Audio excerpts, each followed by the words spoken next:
All right. Okay, so I was gonna kind of like, a lot of people are here from my ward, but also some people that don't know each other. So we're just gonna introduce each other. Let me see if I can figure out how to turn this around. Oops, sorry, that didn't work. There we go. All right, let's try the rear camera and see if that one works. Okay. All right, so we're gonna go around the room and just introduce. Okay, there we go. All right, so, okay, so say your name, where you're from, and something about yourself, and maybe something that you are hoping to get out of this. So my name is Stephanie McFarland. I'm from Pleasant Grove, and I am just feeling level up. And so this is a good opportunity to do that. Thank you. Oh, thank you. Hi, Janet. How do you know Kelsey? High school. Oh, really? Yeah. Oh, I've heard of her. Yeah, we played volleyball together in high school. Gloria, you're fine. You're fine. We're just getting started. So this is Stephanie. Hi. And then we're gonna move down to Camille. I live a couple blocks away. I'm from Eden. Or that is by the Ogden area, but we play pickleball together and our kids go to school together, and I love books. So as soon as you posted this is an amazing book and I hadn't read it, I was like, let's go. All right. I live in Thailand too, just down the street. And I know Kelsey because we're in the same ward. And I kind of felt the same thing. I had heard about this book but had not stopped and taken the time to read it. So when you said that it was helpful to you, I thought, better check that out. Awesome. I'm Chrissy Solomon, and I'm also in Kelsey's ward and friend and neighbor for Kelsey. And she's super smart, and I knew I could learn a lot from her, so I figured I'd do that. All right. I'm Gloria Rodenberg. We're friends from when we all lived in Illinois a long time ago, and I love to read. And just I'm Catherine Ladd. I know Kelsey from the ward as well. So moved here a few years ago, and I could just piggyback what everyone has said. Just, change is good and improving is good and need that in my life. So, yeah. I'm Marilyn Karchner, and I'm Kelsey's mom. We live in Salem, and anything Kelsey is always wonderful and awesome. Anybody that knows her will agree. So I'm just saying, keep helping me to find out who I am. Awesome. Thank you. Awesome. Sorry, the camera is weird. Okay, there we go. Sorry. I'm Gina Reynoso, same thing in the ward. I don't know Kelsey terribly well, but I'd like to know her better. And I've been reading a couple of other books in the last couple of years that are similar to this. And so I've been trying to make some positive changes and been thinking about these kinds of things, like paradigm shifting type of stuff. So when I saw your post, I was like, ooh, that would be fun, because I feel like learning in a group, doing it all together makes you go deeper and it's more fun. So I just thought it'd be right up my alley. Awesome. Okay, thank you. All right, I'm gonna see if I can figure out how to turn this around so you guys can say hi too.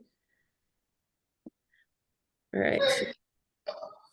These are the friends joining us online. So Katie, do you want to go first?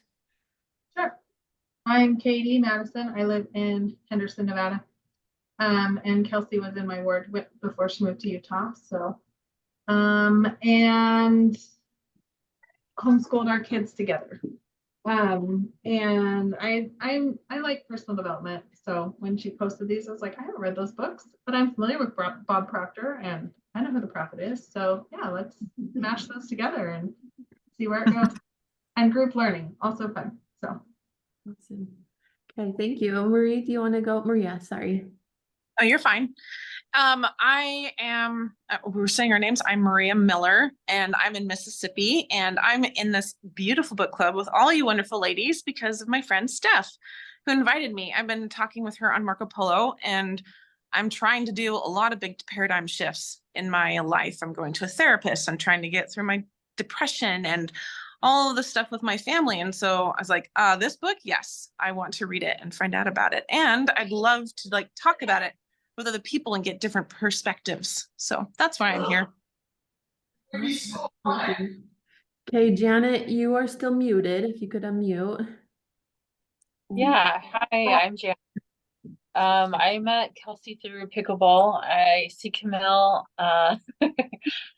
So yeah, I just met everyone through pickleball. She posted this thing about a book and I love change. I love book study groups. I'm willing to be vulnerable. I love summertime. It's kind of like my mommy time to kind of get away from the kids too and talk to adults. So yeah, I'm kind of excited. So yeah. Awesome, thank you. Okay, we have somebody else on here and it just says initials KD, so I'm not sure who it is. If you could unmute Is that yourself. Kathy? What is it? Is that Yeah, it's Kathy? me. I tried to be incognito. Okay. I'm like, hey, my camera's over here, but you guys are over here. Let me move this just real quick. So I'm also in Henderson, Nevada. I homeschool with Katie, and that's how I know Kelsey is from when she was here in Nevada. And that's it. I don't have anything interesting to add. Awesome. I'm happy to be here. Awesome, thank you. All right, Emily, I see that you just got on. We were just saying hi and who we are and just something about us and maybe something that we're hoping to get out of the group. So if you wouldn't mind unmuting yourself for just a second and saying hello to our group. Maybe. She has 2 little kids at home, so she might just be in and out a little bit. Okay. All right, we'll say hi to Emily later. Emily is Rob's youngest sister. And she is, like I said, she has 2 little kids at home. Okay, so, hey bud. I don't really know what I'm doing. But Not you. I'm sorry. So Rob and I went to Idaho over the weekend just to get away after volleyball season and I was like, you have to help me. Like, I want to do this. So like people know kind of where we're going with this. So anyway, so he helped me with it. So I was really grateful for that. Hopefully everybody got the study guide. If not, that's fine. But I just wanted something to kind of, I don't know, give direction to something, kind of different things to think about with that. So that was kind of fun because we were able to chat about it over the weekend. So I was just kind of trying to write down kind of my background with this and how this all came about. So Rob really likes self-help books. So I have I've been reading Isaac, you need you to wait a minute, okay, bud? I need you to wait a minute, okay? So that's how I kind of got into reading self-help books, and I've been reading them for a long time. But sometimes I finish reading a book and then I'd be like, oh, I really like this and this out of the book, and then I would try to implement it, and it would kind of work for a little bit, and then it kind of fizzle, and then nothing really ever changed. And so I was like, I want something like more. I needed something more. And then there was also times that would be like, okay, well, this self-help thing would work in this situation and in this situation, but it felt like it was very specific. And I felt like if I was like each specific situation, it would take way too long to like make the changes that I wanted. And so I was like, I just need something kind of more general and more broad to kind of just, I don't know, make positive changes in my life. And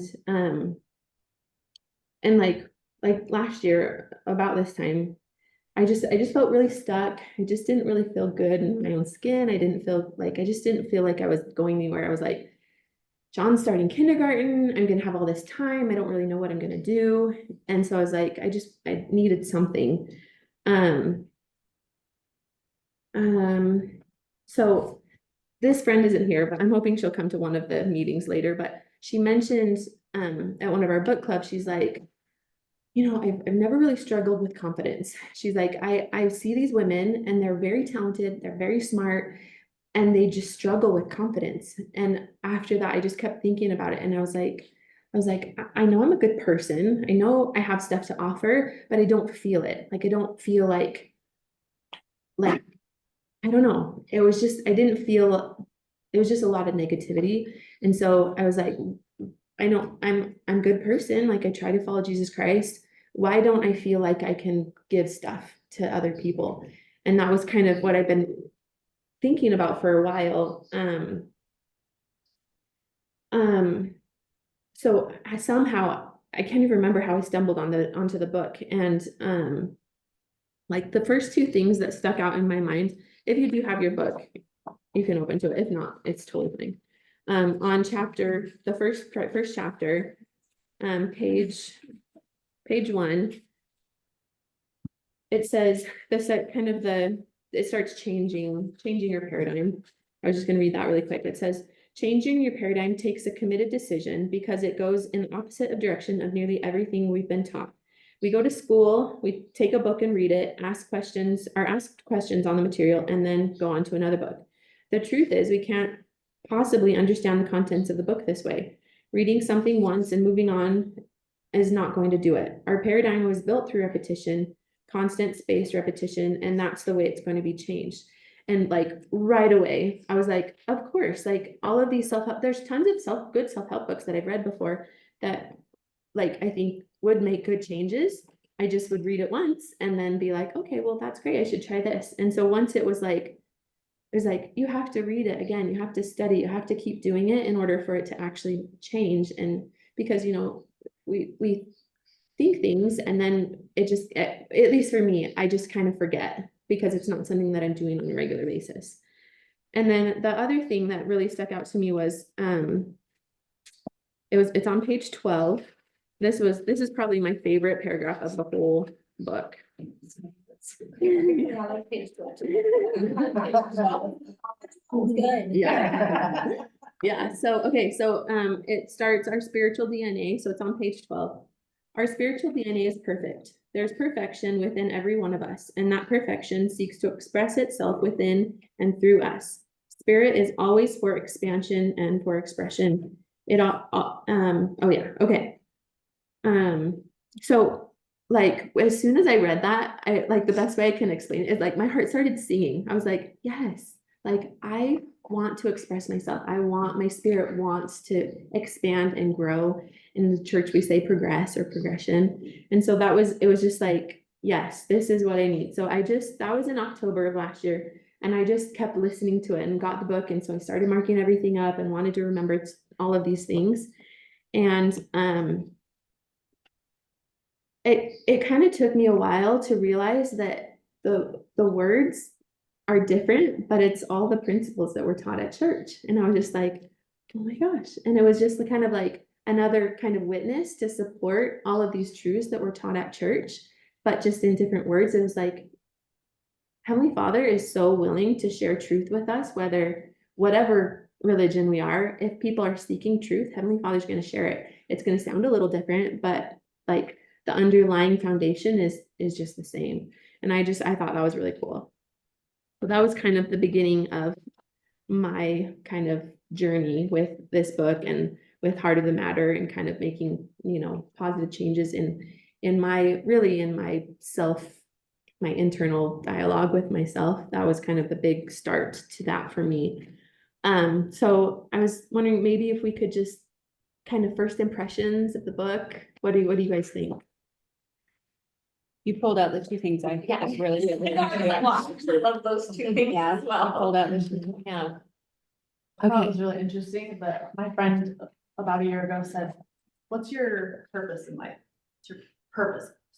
Boil it down, like what brings you, like you said, your heart saying what, and I told her a year ago, I said, seek and share. Those are my 2 words. Like I feel a lot of joy and fulfillment when I seek something out, seek more knowledge, understand. And then a huge part of it is sharing, which is exactly those words. And I wrote that expansion is basically seeking, and then expression is sharing it. And I just thought it was really interesting, like you said, the truths and the parallels that I was like, yes, those are the two, like that gives me purpose. And it also made me happy that you're doing that when I saw your post, I was like, you're doing that. You found something that you're passionate about and then you're sharing it. And that's giving you purpose and helping all of us.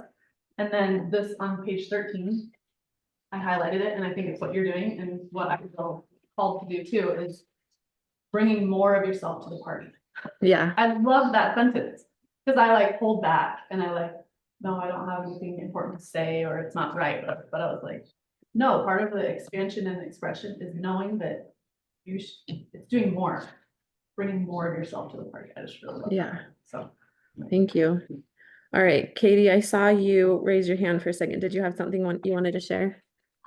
When you were, the thoughts that came to my mind as I was reading and then as you were sharing, about how, you know, in school we read, we regurgitate what we read, and then we move on.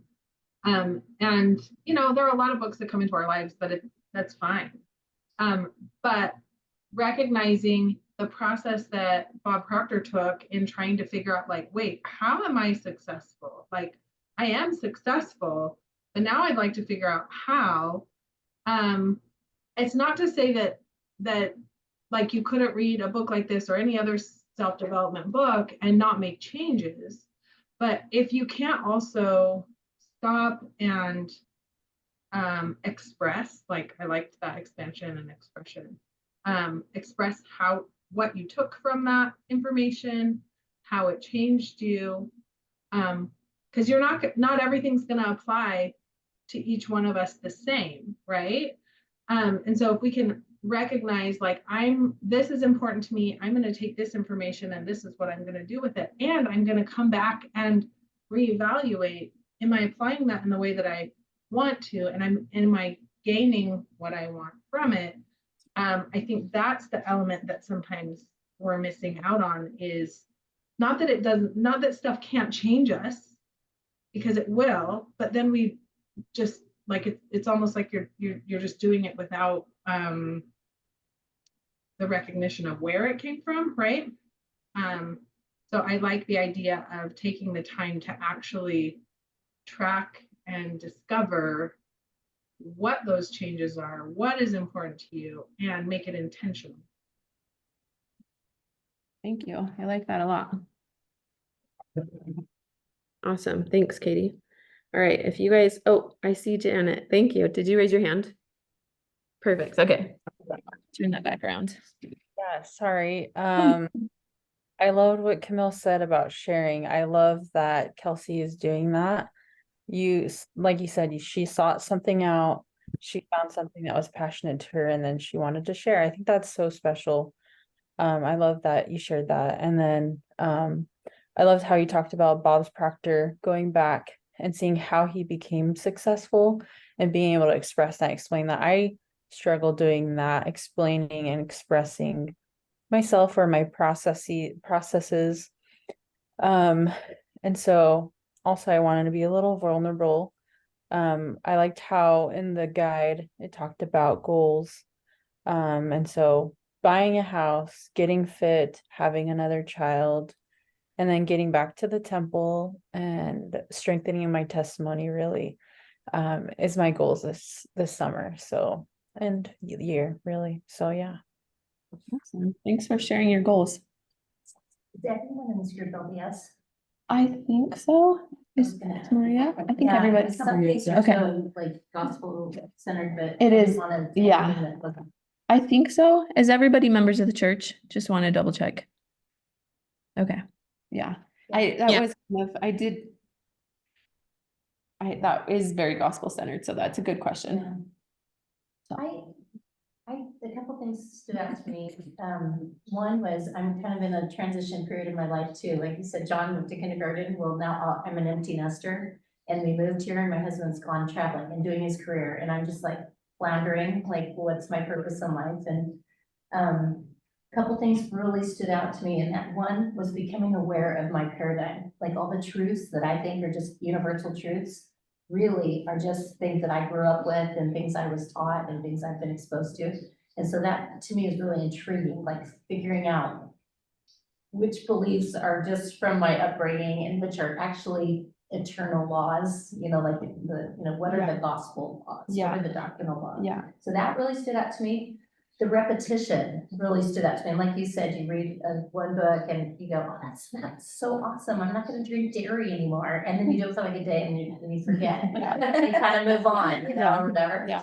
And I started thinking about how that relates to the gospel. And that's why I want to know, if everybody's LDS, because if you think about it, the repetition of conference talk themes, or repetition of going to the temple, or repetition of prayer, repetition of reading the Book of Mormon daily, why do we repeat so much? And I think that's exactly why, because then it becomes part of our paradigm where we just assume that everybody else knows, that these doctrinal truths that we've learned in the scriptures day after day after day for years and years and years. That repetition really is crucial in parenting, in our own lives and everything. I never thought about that, how crucial that is. Yeah. Repetition. Well, I like how you talked about with that repetition, when you read a book twice or when you read something more than once. It's not that that wasn't there before, but you've changed. And so the way you read it, your knowledge, your ability to absorb that, your ability to apply that becomes so different than the first time you read it. So that's why we go back from a spiritual standpoint to some of those things, but even to in things like this, I was like, oh my gosh, that's why study is, it was just like, oh, that's why studying is so important, but it's just a good reminder of why you go back over and over again, why it's not silly. Right. I think on the online version of this book, that some of us opted for, in the conversation, it was like, some people, he was comparing himself to a person who read just tons of books, and he had read the same book for years, and he kept running into that person, and she was like, what book are you reading? It was the same book he was reading a year ago, and he's like, you haven't moved on? Like, that's crazy. And from her perspective, he was being crazy, but from his perspective, he was just thriving to understand. Yeah. And so just being confident and in that learning process, no matter how long it takes us, no matter how many times we need to do it, no matter how repetitious it needs to be, have that motivation and to change that. I think it was kind of a cool concept. Yeah. Yeah.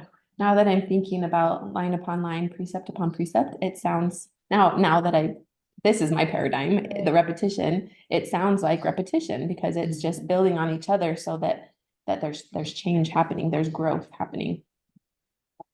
Awesome. Did anybody have anything else? Yeah, go ahead. Oh, I really like this idea of creation. I was talking to somebody else and they had mentioned how we have confused consumption for creation. Some of us, at least I have. And so it's like, I want to get back out of this state where, back to the programming, where I'm creating and giving instead of that consumption that I'm mistaking for being productive, because it's not. yeah, right. Totally. Awesome. Thank you guys so much for sharing. I appreciate it. Okay. One of the I think everybody's like totally getting it, because it took me a few times to be like, oh yeah, I totally do have a paradigm. This was something that Rob had reminded me about paradigms, and I'm like, yes, we totally do have paradigms. This is actually a really cool story. It'll just take just a minute, but this is 7 Habits of Highly Effective People. Like, I know, I was too. yeah, exactly. Yeah. So this part of it says, I remember a mini paradigm shift I experienced one Sunday morning on a subway in New York. People were sitting quietly, reading some newspapers, lost in thought. It was calm and peaceful. Then suddenly a man and his children entered the subway car. The children were so loud and rambunctious that instantly the whole climate changed. The man sat down next to me and closed his eyes, apparently oblivious to the situation. The children were yelling back and forth, throwing things, even grabbing people's paper. It was very disturbing, and yet the man sitting next to me did nothing. It was difficult not to feel irritated. I could not believe that he was so insensitive to let the children run wild and do nothing about it. It was easy to see that everyone was feeling irritated too. So finally, with what I thought was unusual patience and restraint, I turned to him and said, "Sir, your children are really disturbing a lot of people. I wonder if you couldn't control them a little more." The man lifted his gaze as if to come to a consciousness of the situation for the first time and said softly, "Oh, you're right. I guess I should do something about it. We just came from the hospital where their mother died about an hour ago. I don't know what to think, and I guess they don't know how to handle it either." Can you imagine what I felt at that moment? My paradigm shifted. Suddenly, I saw things differently. And because I saw differently, I thought differently. I felt differently. I behaved differently. My irritation vanished. I didn't have to worry about controlling my attitude or my behavior. My heart was filled with the man's pain. Feelings of sympathy and compassion flowed freely. and he then responded, your wife just died. Oh, I'm so sorry. Can you tell me about it? What can I do to help? Everything changed in an instant. And I thought that was just a really good example of like how we have our paradigms, because we see things one way, and once we broaden our understanding, then it completely changes how we see it, right? And he said how we feel, how we think, it all shifts and changes. And I think for me, like, it's easy to see it when it happens so quickly, that paradigm shift changes so quickly, but for me, it took a while, because it was about 6 months that it was just kind of slowly changing over those 6 months. And now looking back later on in the book, he'll say, I think it was Steve Jobs that said, you can't connect the dots looking forward, you can only connect the dots looking backwards. And I'm like, now that I'm at a different place in my life, I can look back and see like, oh, that was a kind of mini shift that changed my paradigm, and that one was too. And then I can kind of see how it kind of led to this bigger change that is now happening. Anybody else have any thoughts on that? Yeah.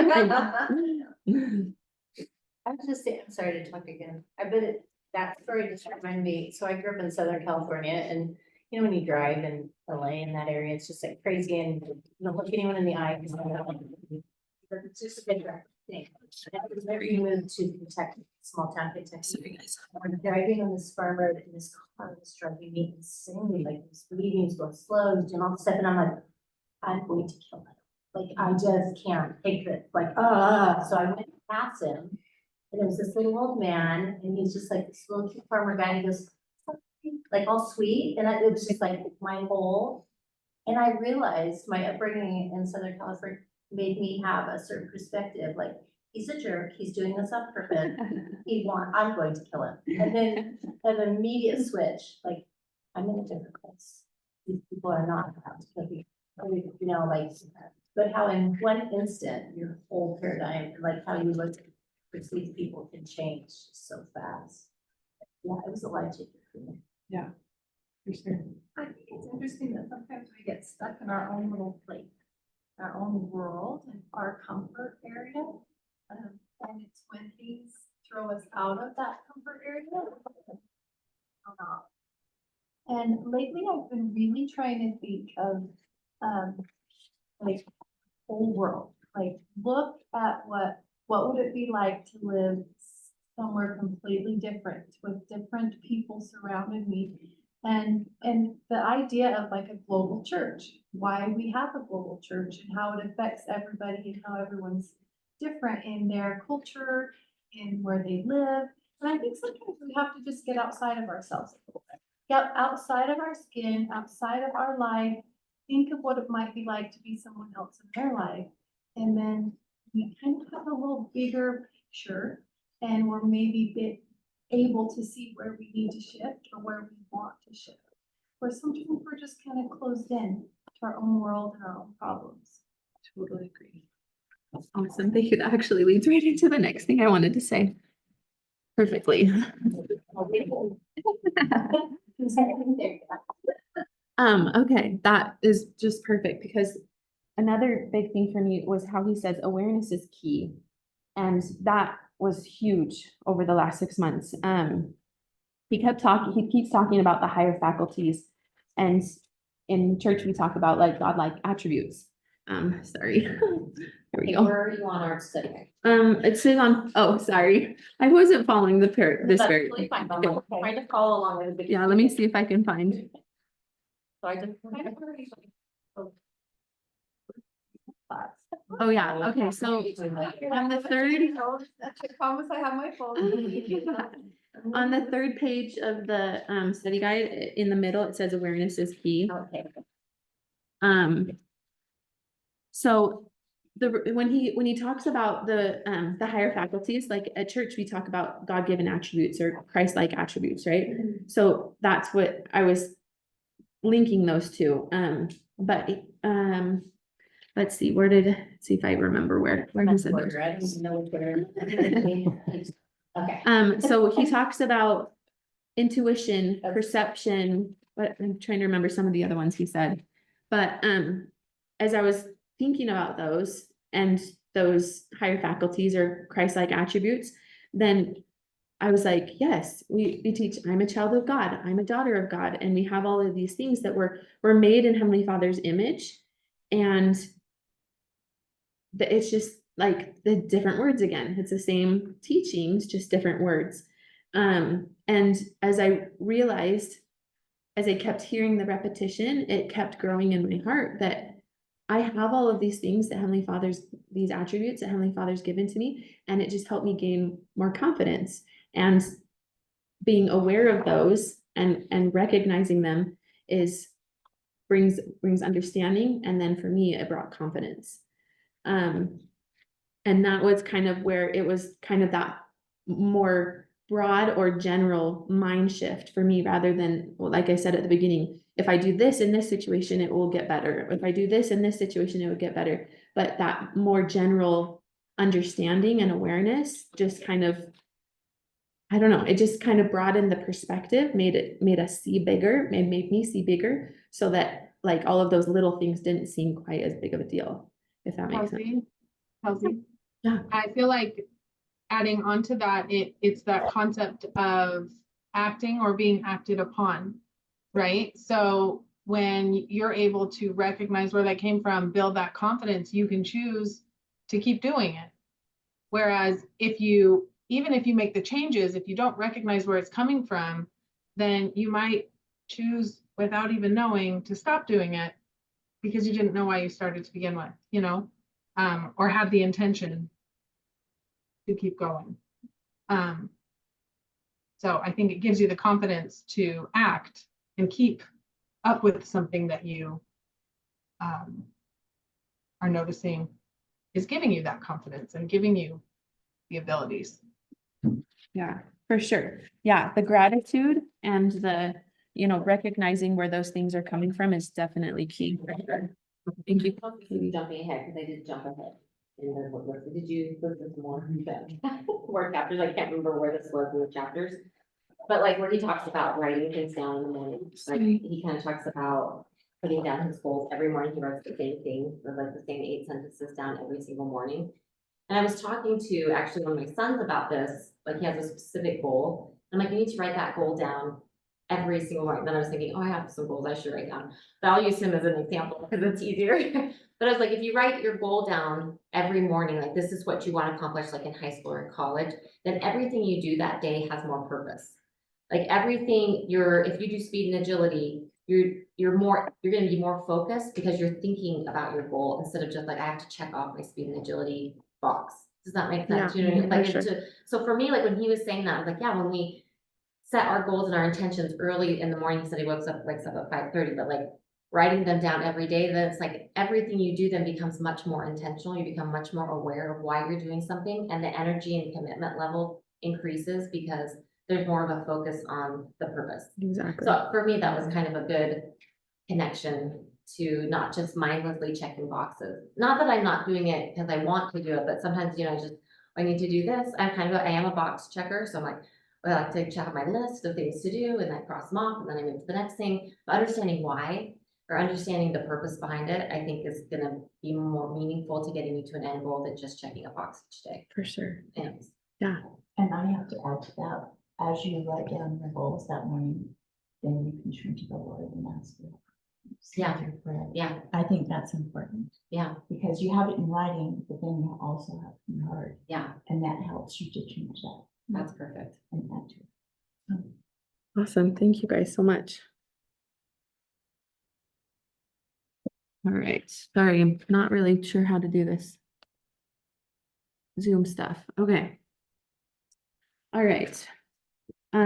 So as I was studying these things, I would like search, like I searched potential and I just found this website that had awesome, and a lot of them were LDS quotes, but they were really good. There was one that I wanted to read that was really cool, but it was from William Blake. So this is the second page of it. He says, if the doors of perception were cleansed, everything would appear to man as it is, infinite. And I just thought that was cool. Once we have that awareness, once we have greater understanding, once we have kind of recognized our purpose, those things that we're working towards, it just kind of opens up, like it just makes everything seem like the bigger picture kind of thing. Like we talk a lot about that with them in the gospel. So I really like that one too. All right, now I got all my papers mixed up too.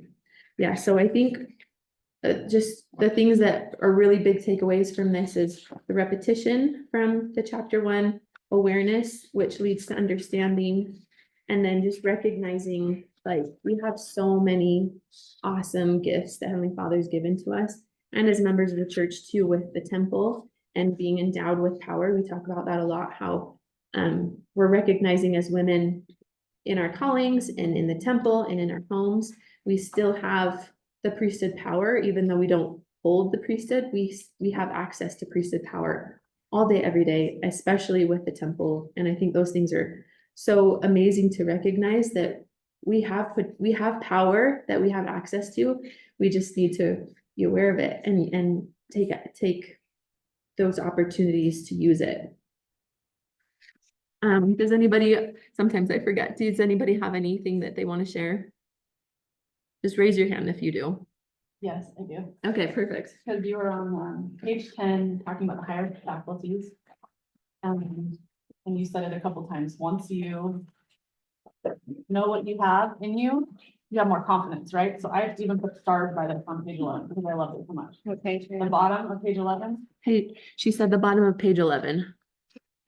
We send our kids to school and we think that they are cups and we want to fill them up. The truth is the cups are already full. Boom, period. All the knowledge, all the power there's ever been, you already have it. Already have all the energy.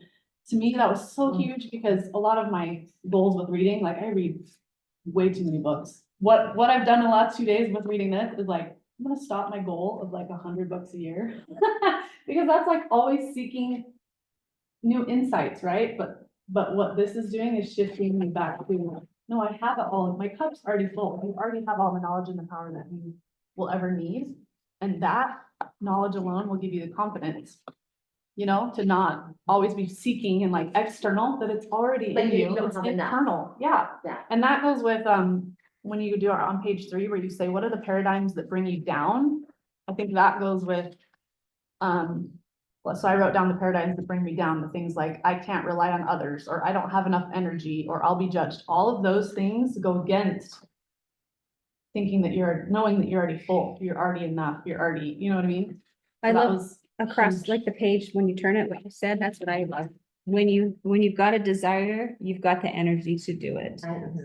That is so powerful, but that God-given energy that we have, that desire, that you just have to figure out a way and work with God to help you Yes, yeah. to do all things through Christ to strengthen it, right? And yeah, it's really powerful. Didn't you think that was cool that he talks about, looks like it's on page 9. Everything we see, the world around us was first created in the imagination and then turned into physical results. And I love in the temple film, or maybe the old one, where it would show drawings of flowers and then it would morph into a real picture or a drawing of an animal. And I thought, it's all imagination and creativity before it becomes reality. So why can't we harness that same priesthood power, which was used in the creation, to do whatever we want, you know, like that's so cool that we have that power to imagine and create what we want. Well, and I love how he talks about like, you just have to have the goal, you just have to have the desire. Don't worry about how is it gonna happen. Like, don't stop yourself by like, well, what about this? Or how will this fall into place? He's like, it will fall into place. You will, and it's just like coming that trust and faith in our Heavenly Father, like. It will, like sometimes I stop because I'm thinking, well, how am I gonna do that because of X, Y, Z? I have this going on, like, and I stop myself from doing multiple things because I don't see the end before the beginning. I don't see how I could possibly accomplish that goal. Yeah, I'm like, how'd that work? So I just don't even try, because I'm like, well, I don't know how it will work. And just having the confidence and the faith is just gonna, I don't know how this is gonna work out. I have no idea how this goal or this hope or this desire or whatever is gonna manifest itself, but I'm gonna just throw caution to the wind in a sense and just move forward and see how it will work. And I think that's a huge, like for me, that's, I have there's a lot of fear or like fear of failure or unknown, that I just stop myself from doing lots of things, because I just feel like, I don't know if I can do it, and I don't wanna, I don't know, no one even cares, no one's even looking. I don't wanna look like an idiot, well, no one's even watching, but I There's a lot do. of scriptures about desire too. Have you guys ever looked at that? I did a few years ago. I'd like to do it again. There's a lot of scriptures that talk about that God will give us our desires, basically. That ring it down. Yes, it's very scriptural too. Keeping the end goal. Sorry. Yeah. That Sorry person about that. that wanted to be a doctor, but was thinking about Okay. 12-year, and he's like, no, Yeah. just think about the You end. do what you need to do. I like that. And the power of that, Mhm. right? And just be like, don't worry about how, The day to day. yeah, like how that's gonna happen, what will happen tomorrow, maybe nothing will happen tomorrow Mm-hmm. in Portugal, but that doesn't mean you can't reach your goal, you know? And I think that for me was kind of eye-opening.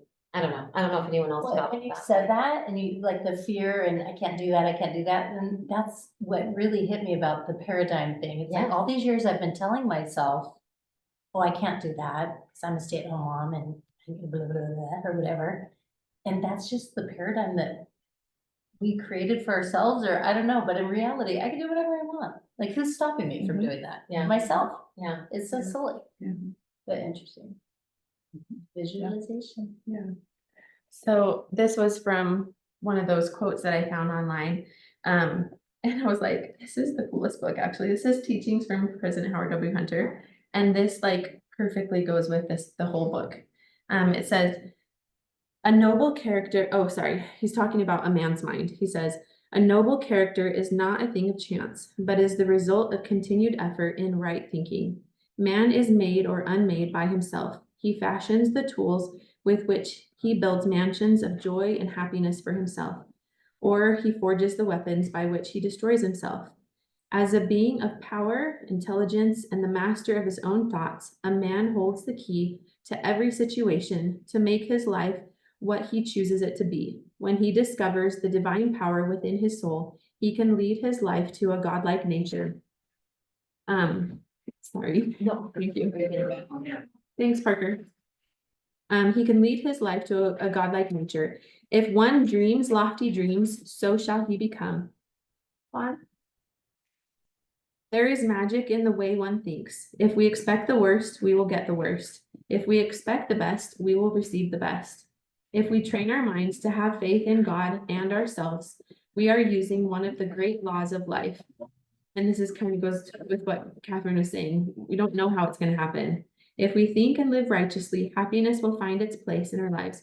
It is amazing when we expect the best, how forces are set in motion, which cause the best to materialize.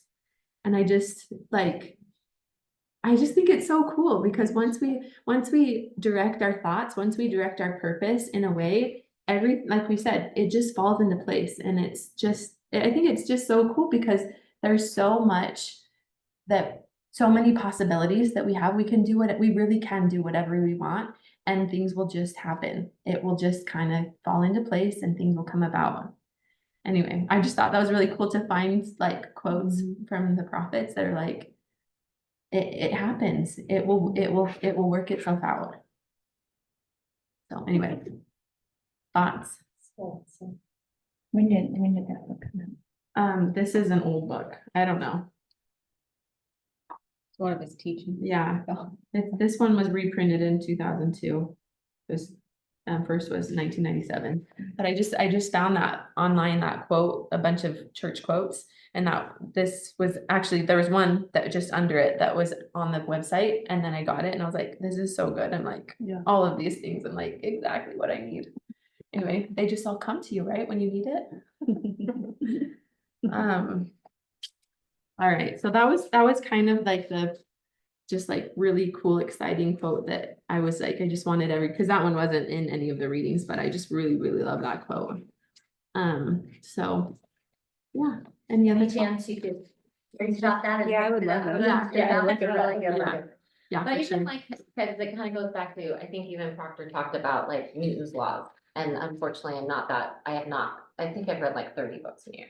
I've never had a goal of 100. But anyways, but like when I learned Newton's law in school, I wasn't huge into science. I was like, okay, what stays in motion goes in motion, the ball, like it was so boring to me. Like I was just like, this is the worst. But anyways, wasn't big into that, but like even thinking about how that eternal truth has everything to do with each one of us.